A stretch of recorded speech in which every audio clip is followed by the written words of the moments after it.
Thanks, guys. Good morning at 6:30 on the dot. The start of legal pot sales in Washington state today has many retailers worried their supply won't be able to meet demand. It is expected to sell out within hours or days.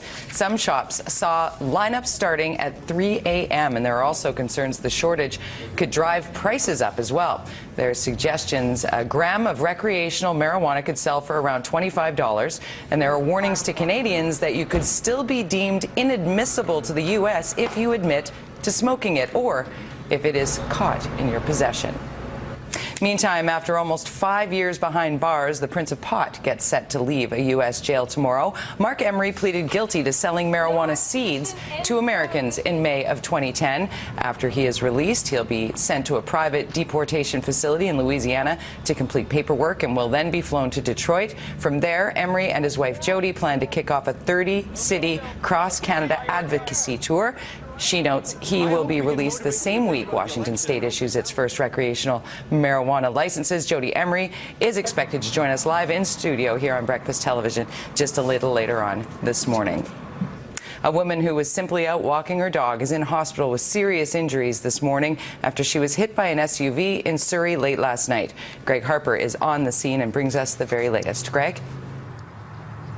Good morning, Jody. This is an unfortunate case of being at the wrong place at the wrong time. This horrific accident happened just behind me here on King George Boulevard and 34th Avenue. They have since cleared the scene, but you could see the aftermath here. This is where a street light used to be, where the cone is. Lots of grass has been turned up ahead of us. Lots of debris still remains. It was around 11 o'clock when this accident happened. According to a witness, there was a Mercedes SUV that was traveling at a high rate of speed when it lost control, smashed into a parked car, and then hit a woman who was out walking with her dog. The dog was killed in the impact, and the woman went flying into the bushes. She was airlifted to hospital. The car slightly swerved. You see that it lost total control, and I could see there was a red vehicle that was parked at the side of the road. I believe it was parked because the lights of that vehicle were not on, and it plowed into that car, took down the lamppost, and there was a big dust ball from the grit that was on the side of the road. That witness also said he noticed 4 young people get out of the vehicle just after the collision. He, along with some other people, made sure that they remained at the scene. It took them a couple minutes before they even realized that someone was hit. The condition of the woman this morning, we're still trying to get that information from Surrey RCMP. When we get it, we will certainly bring that to you. Jody? All right, thanks so much. Gregg Harper reporting for us this hour. More than a dozen teachers protested outside the Richmond Christian School last night over a decision to use the facility to run Richmond's International Summer School program. The Richmond School District says this program is separate from remedial and advanced summer school programs, which were canceled because of the ongoing strike. Despite that, teachers are said to be upset the district is going ahead with the program. Another smaller protest is expected to begin later this morning. Teachers are also expected to picket in front of the Richmond School District office and will likely be there all summer. We have informed the district before that any program that's run by the district, we would try and pick it out to put pressure on the employer to go back to government and say, look, teachers are upset, they want a deal at the bargaining table, they want to get back to work, and so that's all part of trying to put pressure on the government.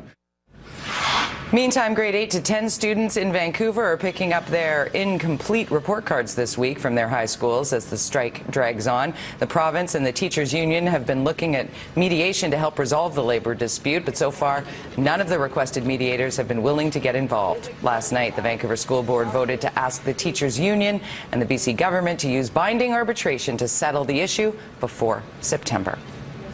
As people in Manitoba anxiously wait for the Assiniboine River to crest in the area sometime tomorrow, the province is working to get help from every available resource. The focus of anti-flood efforts in southern Manitoba has shifted to the Portage-La Prairie area. Manitoba hydro crews have joined soldiers in sandbagging. The crisis in Brandon has apparently eased as water levels drop there. A scary scene late yesterday afternoon in St. Paul's Hospital in downtown Vancouver. A man walked through the main entrance yelling and firing off pepper spray. 4 people were affected, including 2 security guards. The main lobby was closed to the public while it was ventilated. The suspect is still at large.